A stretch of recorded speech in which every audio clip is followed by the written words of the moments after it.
आपको बता दें कि रुद्रप्रयाग में देर रात से लगातार बारिश हो रही है। अलकनंदा नदी खतरे के निशान के करीब है। केदारनाथ धाम की यात्रा फिलहाल सुरक्षा के चलते स्थगित कर दी गई है।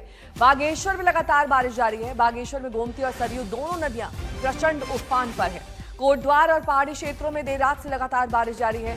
उत्तराखंड में पहले से ही मौसम विभाग ने हरिद्वार, नैनीताल, उधम सिंह नगर के कई क्षेत्रों में भारी बारिश का रेड अलर्ट जारी कर दिया है। बाकी क्षेत्रों को ऑरेंज अलर्ट पर रखा गया है। भारी बारिश की चेतावनी की वजह से देहरादून, नैनीताल, टिहरी, चमोली, रुद्रप्रयाग, चंपावत, पौड़ी, अल्मोड़ा, बागेश्वर जिले में आज स्कूलों को बंद रखा गया है। इस बीच धराली में रेस्क्यू ऑपरेशन की कोशिश तेज है। 2 MI-17 और 2 चिनूक हेलीकॉप्टर को सरसावा और चंडीगढ़ में तैनात किया गया है। खराब मौसम की वजह से हेलीकॉप्टर का परिचालन मुश्किल है, जिसकी वजह से एनडीआरएफ के जवान देहरादून से वहां नहीं पहुंच पा रहे। भारतीय फौज की 2 कॉलम जिसमें 165 जवान हैं और 5 खोजी कुत्ते हैं, मौके पर मौजूद हैं।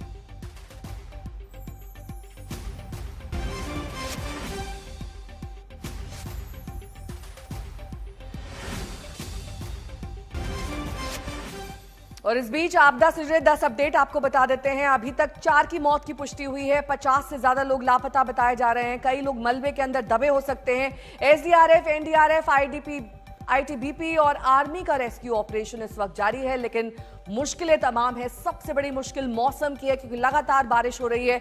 130 से ज्यादा लोगों का रेस्क्यू अब तक किया जा चुका है। साथ ही आपको बता दें कि सेना का बेस कैंप प्रभावित हुआ है। 11 जवान लापता हुए हैं।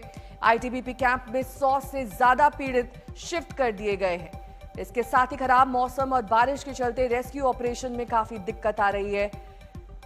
मौसम ठीक होते ही वायुसेना के हेलीकॉप्टर से रेस्क्यू किया जाएगा।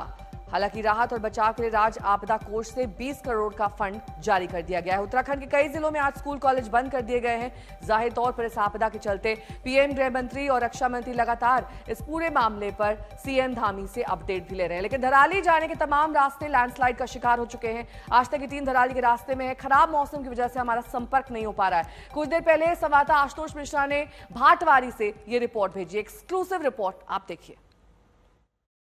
आज तक इस समय उत्तरकाशी में है। मुझसे लगभग 1 घंटे की दूरी पर आगे हर्षिल और धराली का इलाका है, लेकिन उसके ठीक पहले कैसे मौसम की तबाही यहां देखने को मिल रही है। राष्ट्रीय राजमार्ग जो गंगोत्री को जोड़ता है, वो इस पूरे इलाके में 150 मीटर की पूरी सड़क खत्म हो गई है। कई बचाव एजेंसियां जो पीछे से आ रही थी, उन्हें यहां से वापस लौटना पड़ा है। ये पूरा जो कटाव आप देख रहे हैं 150 मीटर का लंबा, सड़क लगभग 7 से 8 फीट नीचे बैठ गई, और इसी के चलते ये सामरिक रूप से भी बेहद महत्वपूर्ण है, जो कि उत्तरकाशी को गंगोत्री और आगे हर्षिल से जोड़ता है। इसी रास्ते से होकर के तमाम मदद जानी थी, लेकिन अब ये रास्ता ही खत्म हो चुका है। रात भर बारिश हुई है। पहले सड़क का एक हिस्सा दबा और उसके साथ साथ अब पूरी की पूरी सड़क है और ये लगातार दब रही है। और इसी के ठीक नीचे भागीरथी जो है वो अपने पूरे प्रवाह में है। भागीरथी का गुस्सा दिखाई दे रहा है कि कैसे उसकी तेज जलधारा मानो सब कुछ अपने साथ बहा ले जाने पर आमादा हो। इस रास्ते से जैसे हम आगे बढ़ते हैं, दूर के इलाकों में, वादियों में, आप मौसम देखें कि कैसे मौसम का जो अलर्ट था उसके चलते एक संभावना ये भी कि अगर बारिश इसी तरह तेज रही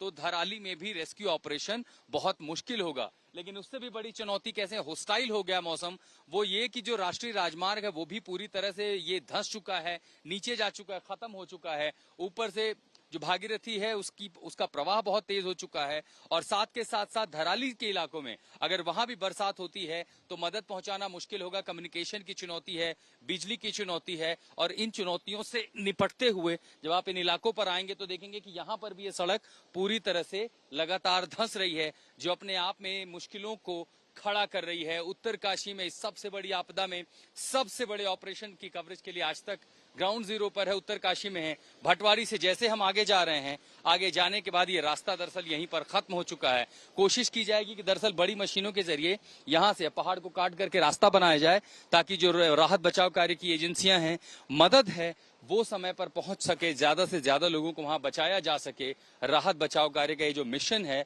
वो पूरा हो सके। भटवाड़ी में दीपक बिष्ट के साथ मैं आशुतोष मिश्रा, आज तक।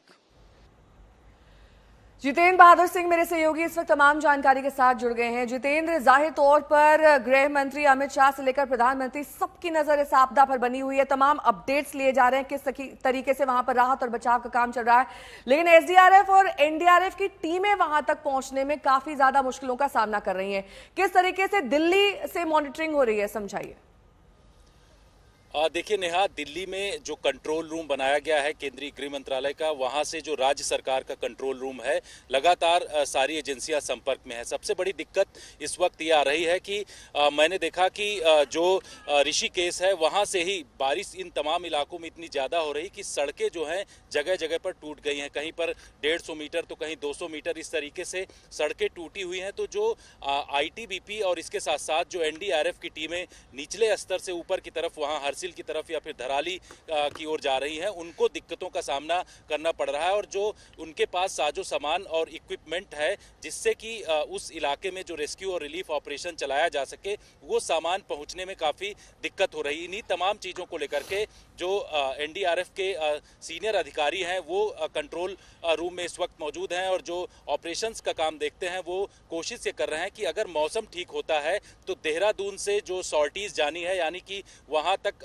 एनडीआरएफ के जवानों को भेजा जाए। और उसके लिए लगातार प्रयास किया जा रहा है कि अगर हल्का सा भी मौसम ठीक होता है तो जो चिनूक, इसके साथ साथ जो MI-17 हेलीकॉप्टर को तैयार किया गया है उसके जरिए उनको वहां पर भेजा जाएगा। तो रेस्क्यू और रिलीफ ऑपरेशन जो तेजी लाना है, उसके लिए केंद्रीय गृह मंत्री अमित शाह जो है लगातार जो कंट्रोल रूम के अधिकारी हैं, केंद्रीय गृह सचिव से, इसके साथ साथ एनडीएमए के जो अधिकारी हैं उनसे लगातार संपर्क में है और कोशिश से किया जा रहा है कि जल्द से जल्द उन जगहों पर पहुंचा जाए। क्योंकि मलबा जिस तरीके से उस पूरे इलाके में इतने बड़े क्षेत्र में फैल गया है और बहुत सारे लोगों के दबे होने की आशंका है, क्योंकि जानकारी जो लोकल प्रशासन से मिल रही है उसमें करीब करीब 50 के आसपास लोग मिसिंग हैं, उनको ढूंढने का प्रयास किया जा रहा है। और इसके लिए जो लोकल वहां पर आर्मी की कॉलम पहले से मौजूद थी, उसमें 165 के आसपास जवान आर्मी के हैं, वो तमाम लोग अभी रेस्क्यू ऑपरेशन कर रहे हैं। लेकिन जो पीछे से टीमों को पहुंचना है उसमें काफ़ी दिक्कतों का सामना करना पड़ रहा है, रास्ते काफ़ी ख़राब हैं।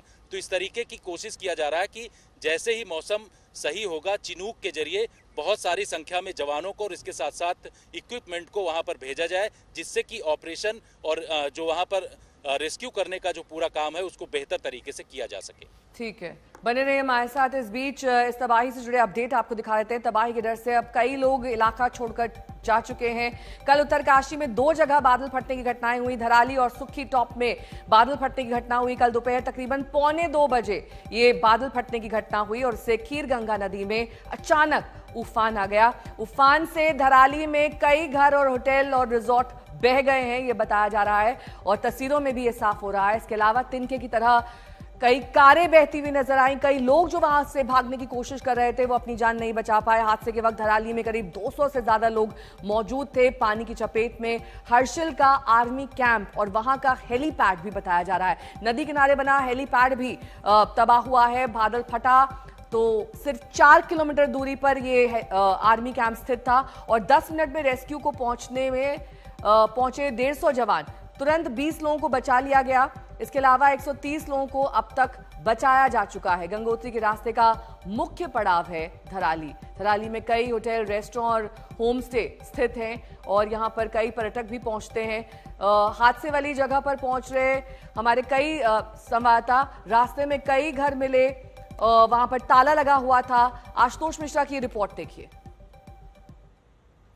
भागीरथी में आए सैलाब की ये तस्वीरें देखिए। हम भटवाड़ी में हैं और भटवाड़ी से जैसे आगे जाने का रास्ता बंद हुआ है तो पता चला है कि प्रशासन ने एहतियात के तौर पर इस पूरे इलाके में भागीरथी के किनारे रहने वाले लोगों को यहाँ से इवैक्यूएट करा लिया, खाली करा लिया। तो क्या दुकान हो, मकान हो, प्रतिष्ठान हो, व्यावसायिक संस्थान हो, सब कुछ बंद कर दिया गया है। कुछ स्थानीय लोग जो आ जा करके अपने घरों की चीज़ें देख रहे हैं कि सब कुछ ठीक है कि नहीं। कब खाली कराया गया आप लोगों को? शाम को 5 बजे आप लोग को यहाँ से हटा दिया था। कहाँ ले गए फिर? आगे व्यवस्था की गई? होटल गया ऊपर। अच्छा, और यहाँ जितने लोग तो घर में कोई भी नहीं है? कोई नहीं है। तो कभी इसके पहले आप लोगों ने देखा था इस तरह इतना गुस्सा माँ गंगा का? नॉर्मली है इतना।